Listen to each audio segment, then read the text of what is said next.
that's obviously designed to render me helpless with lust, but actually makes me want to giggle. "Would you like my hand on her chest?" he growls suggestively, leaning closer. "Ha ha, that won't be necessary, Ron." I leap nimbly away. I've never been keen on threesomes in the back garden, not since the time a wasp landed on the bloke's ear, just as the woman was moving in to nuzzle his neck. The insect did its worst, which resulted in the man being carted off to hospital, suffering mild anaphylactic shock.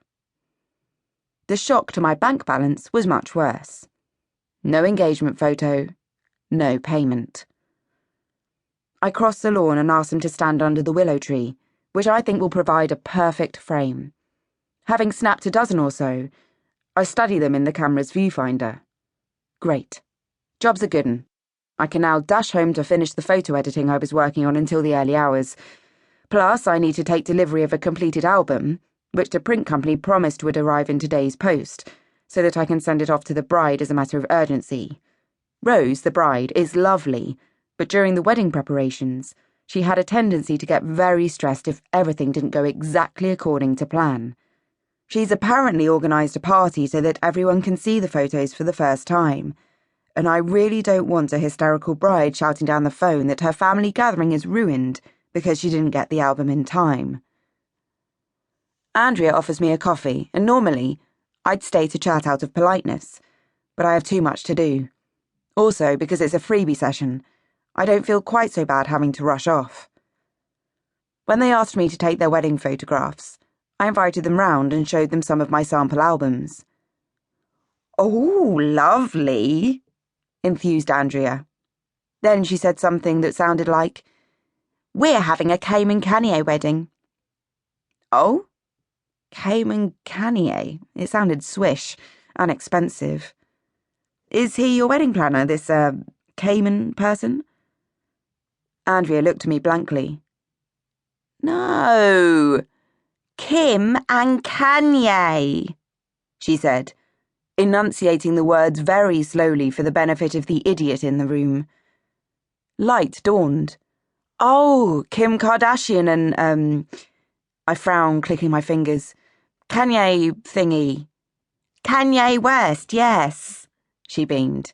"Everyone's coming dressed as a celebrity." "Gosh, right.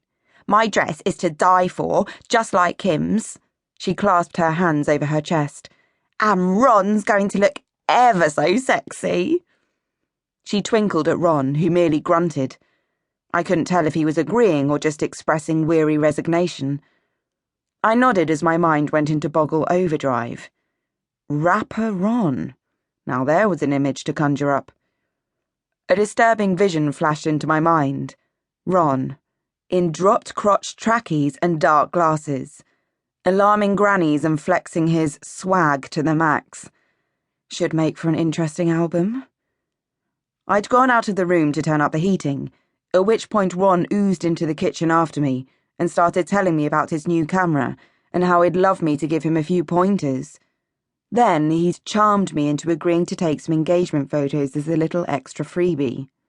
Actually, it wasn't his charm that swung it.